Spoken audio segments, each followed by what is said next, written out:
তাহলে কি মেগাস্টার শাকিব খানের প্রিন্স সিনেমার শুটিং গোপনে শুরু করা হয়েছে? আর কেন এখনো পর্যন্ত প্রিন্স সিনেমার ফার্স্ট লুক পোস্টার রিভিল করা হলো না এবং কখন রিভিল করা হবে? আর আপনি জানলে অবাক হবেন যে প্রিন্স সিনেমার টিমের ভুলের কারণে প্রিন্স সিনেমার শুটিং এ এত বিপত্তি ঘটেছে। অন্যদিকে রজনীকান্তের আপকামিং জেলার 2 সিনেমায় কনফার্ম ভাবে তাহলে দেখা যাবে ইন্ডিয়ার সবচেয়ে বড় সুপারস্টারকে। সাথে দেবের 50তম সিনেমার টাইটেল এবং এই সিনেমা সম্পর্কে দারুণ কিছু ইনফরমেশন জানাবো আজকের এই ভিডিওতে। আর কিছু আরে চাচা, ঘটনা এখানেই শেষ না, আরো আছে। সর্বশেষ অ্যাভেটর এবং ধুরন্ধর সিনেমার কালেকশন নিয়ে কথা বলবো। সো গাইস, আজকের ভিডিওটা অনেক বেশি ইন্টারেস্টিং হবে, তাই শেষ পর্যন্ত অবশ্যই দেখবেন। আর হ্যাঁ, ভিডিওতে লাইক আর চ্যানেলটা সাবস্ক্রাইব করতে ভুলবেন না। এবং আমার আগের ভিডিওতে যারা কমেন্ট করেছিলেন তাদের নাম আমি ভিডিওর শেষে বলবো। তাহলে চলুন এবার ভিডিওটা শুরু করি। প্রথমে আসি অ্যাভেটর 3 সিনেমার কাছে। Avatar fire and ash global box অফিসে অলরেডি 500 মিলিয়ন আয় করে নিয়েছে, যা বাংলা টাকায় 5000 কোটি টাকা। রিলিজের শুরুতেই কালেকশনে এমন গতি নরমালি নতুন বিতর্কের জন্ম দিয়েছে যে এই সিনেমা শেষ পর্যন্ত কোথায় গিয়ে দাঁড়াবে। কিন্তু জেমস ক্যামেরনের অ্যাভেটর ফ্র্যাঞ্চাইজি মানেই ধীরে ধীরে শুরু, এরপর লং রান, আর সময়ের সাথে সাথে রেকর্ড গড়া এবং রেকর্ড ভাঙা। লং রানে যদি ভালো হয় তাহলে সিনেমাটা অনায়াসে 1 বিলিয়ন আয় করে নিবে, আর যদি ভাগ্য ভালো হয় তাহলে 2 বিলিয়ন আয় করা অসম্ভব কিছু নয়। রিলিজের পর কিছু জায়গায় সিনেমাটা নিয়ে নেগেটিভ রিভিউ দেখা গেলেও পাবলিক রিভিউ কিন্তু পজিটিভ। এর আগে অ্যাভেটর পার্ট 1 এবং পার্ট 2 এর ক্ষেত্রেও দেখা গিয়েছিল অনেকেই নেগেটিভ রিভিউ দিয়েছে, কিন্তু পাবলিক রিভিউ ছিল পজিটিভ। এবং সেই ঘটনাটা অ্যাভেটর 3 এর সাথেও ঘটতে চলেছে। কিন্তু এই সিনেমাটাও বিশাল রেকর্ড সৃষ্টি করবে, এটা 100% শিওর। কারণ সামনে কোনো বড় সিনেমা নেই, যার কারণে অ্যাভেটর ফায়ার অ্যান্ড অ্যাশ ইজির ইতিহাস সৃষ্টি করতে পারবে।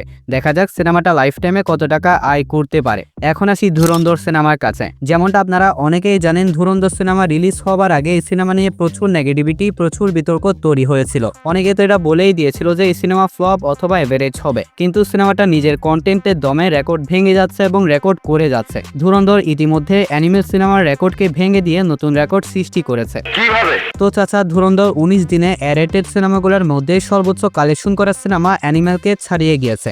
কারণ অ্যানিমেল অ্যারেটেড সিনেমা হিসেবে লাইফ টাইমে আয় করেছিল 917 কোটি রুপি, আর অন্যদিকে ধুরন্ধর মাত্র 19 দিনে ওয়ার্ল্ড ওয়াইড আয় করে নিয়েছে 920 কোটি রুপি। শুধু অ্যানিমেল নয়, অ্যারেটেড সিনেমার বাইরে অলরেডি সিনেমাটা স্ট্রিট ওয়ে লাইফ টাইম কালেকশনের রেকর্ডকেও ভেঙে দিয়েছে, যার কারণে সিনেমাটা হিন্দি মার্কেটে হিন্দি সিনেমার ইতিহাসের দ্বিতীয় সর্বোচ্চ আয়কারী সিনেমা হয়ে গেছে। যদি এই ধারা অব্যাহত থাকে তাহলে পুষ্পা 2 এর রেকর্ডকেও ভেঙে সিনেমাটা নাম্বার 1-এ চলে আসবে। আর এমন ঘটনার সাক্ষী হতে হলে এখন শুধু সময়ের অপেক্ষা করতে হবে। এখন আসি রজনীকান্তের জেলার 2 সিনেমার কাছে। সো রজনীকান্তের আপকামিং বহুল প্রতীক্ষিত সিনেমা জেলার 2-তে অফিসিয়ালি যুক্ত হয়েছেন বলিউডের কিং খান শাহরুখ খান। প্রমাণ দাও। তো আঙ্কেল, প্রমাণ হচ্ছে বিষয়টা নিশ্চিত করেছেন মিঠুন চক্রবর্তী। রজনীকান্ত, মোহনলাল, শাহরুখ খান। আর হ্যাঁ, এটাও বলে রাখি, জেলার 2-তে মিঠুন চক্রবর্তীকে অ্যান্টাগনিস্ট অর্থাৎ ভিলেন হিসেবে প্রেজেন্ট করা হবে। তাছাড়া জেলার 2-তে আরও দেখা যাবে শিবরাজ কুমার, বিজয় সেতুপতি, মোহনলাল এবং এস.জে. সূর্যা সহ আরও অসংখ্য গুণী অভিনেতাকে। ডিরেক্টর নেলসন দিলীপ কুমারের জন্য জেলার 2 হতে চলেছে এখন পর্যন্ত তার ক্যারিয়ারের সবচেয়ে বড় স্টার কাস্টের প্রজেক্ট। আশা করছি নেলসন এই প্রত্যেকটা গুণী অভিনেতাকে পারফেক্ট ভাবে সিনেমাটার মধ্যে প্রেজেন্ট করবে। এখন আসি দেবের 50তম সিনেমার কাছে। সো গতকালকে চলে এসেছে দেবের 50তম সিনেমার অফিসিয়াল অ্যানাউন্সমেন্ট। আর দেবের এই সিনেমার নাম হতে চলেছে বাইক অ্যাম্বুলেন্স দাদা। এখন নিশ্চয় আপনার মনে হচ্ছে এটা আবার কেমন নাম? তো ঘটনা হচ্ছে দেবের আপকামিং এই সিনেমাটা হতে চলেছে একটা বায়োপিক, অর্থাৎ সিনেমাটা সত্য ঘটনা অবলম্বনে নির্মাণ করা হবে, যেখানে আমরা পশ্চিমবঙ্গের একজন সাধারণ ব্যক্তি করিমুল হকের জীবনের গল্প দেখতে পারবো, যিনি মোটর বাইক মডিফাই করে বানিয়েছিলেন বাইক অ্যাম্বুলেন্স, এবং তাতে করে প্রত্যন্ত অঞ্চলের অসুস্থ মানুষদেরকে বাইকে করে হাসপাতালে পৌঁছে দেওয়ার কাজ করতেন করিমুল হক, এবং তার এই মহৎ কাজের জন্য তিনি পদ্মশ্রী অ্যাওয়ার্ডে সম্মানিত হয়েছিলেন। এবার সেই অ্যাম্বুলেন্স দাদার ক্যারেক্টার আমরা দেখতে পারবো আমাদের দেব ডাকে। তাহলে তো বুঝতে পারছেন দেবের কাছ থেকে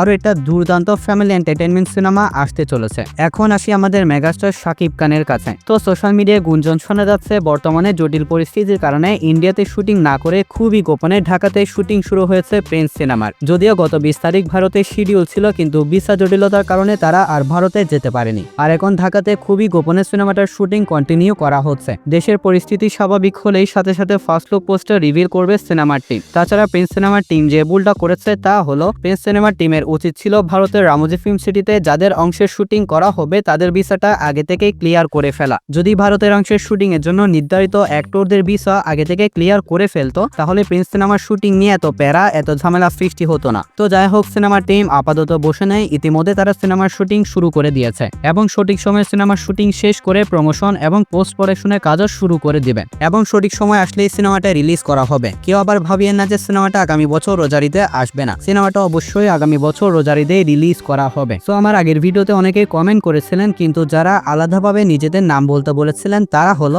হৃদয় হাসান ভাই এন্ড সাইফ ভাই। সো আপনাদেরকে অসংখ্য ধন্যবাদ, আপনাদের সবাইকে ধন্যবাদ সবসময় পাশে থাকার জন্য। আর ভিডিওটা ছিল এতটুকু পর্যন্তই। ভালো লাগলে ভিডিওতে লাইক আর চ্যানেলটা সাবস্ক্রাইব করতে ভুলবেন না। তাহলে দেখা হচ্ছে পরবর্তী আরো একটি ভিডিওতে। ততক্ষণ ভালো থাকবেন, সুস্থ থাকবেন, টেক কেয়ার, আল্লাহ হাফেজ।